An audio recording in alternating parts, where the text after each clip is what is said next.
come from the perspective that the single most limiting thing that any of us have done in terms of our own growth and development is creating a personality. And that personality is who you think you are.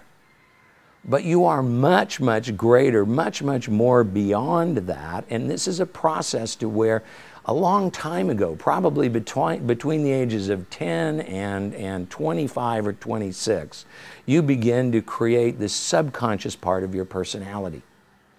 And that then became your likes and dislikes, your goods, your bads, your shoulds, your shouldn'ts, your likes, your dislikes, your fares and justs, and all of that stuff. And you programmed it and you put it in your brain, and it's in the cortex of your brain, because that's kind of like the hard disk of the brain. And what that does is it basically then feeds that information to you as you look at and perceive your reality.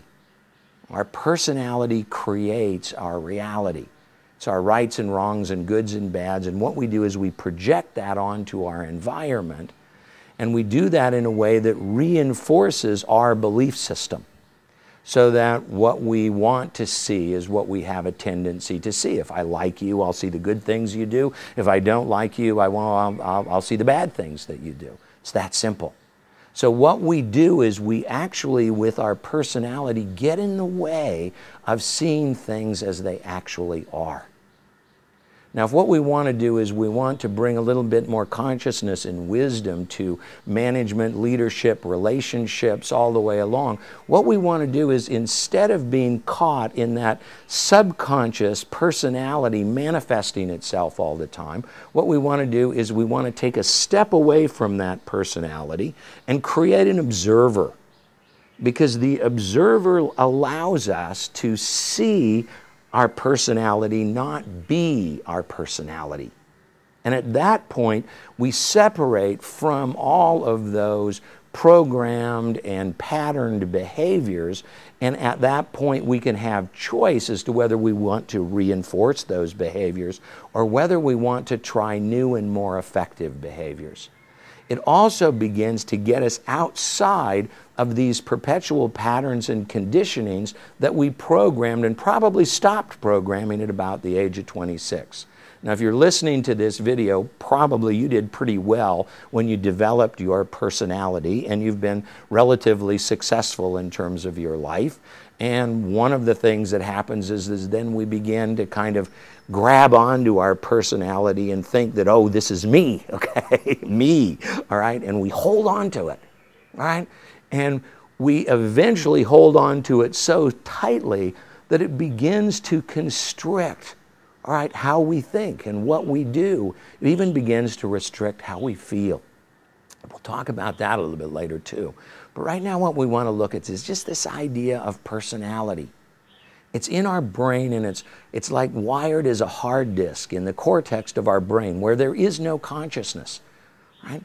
And then we actually make that, we move it into the neocortex of the brain through an internal dialogue.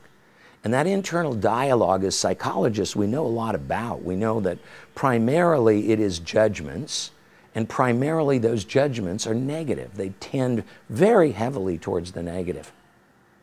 And so what we do is, if you listen to that internal dialogue, by the way, it's very easy to listen to it, do a meditation, concentrate on your breath, and that internal dialogue will interrupt you trying to concentrate on something. Because again, it's the thoughts that want to hold your mind, right? So if you want to listen to your internal dialogue, close your eyes, practice breathing, and it'll start to come up. But we have become so unconscious about this, so asleep at the wheel, that we don't even hear that internal dialogue anymore. It just goes on, and mostly it sounds like, well, I like that, I don't like this is good, that's bad, oh, we shouldn't do that, oh, well, hey, that's terrible, oh, I wish they'd do that, and so what we've got is this ongoing dialogue that basically is constructing what we see and our reality of the world. We want to begin to observe that rather than be that, all right? So most people, because they are caught in their personality, it is automatic responses, programmed responses to what's going on in our lives. And those programmed responses arise as us. And we are so closely associated to those programmed things that we don't see it as being something that is different. We don't have any consciousness at all.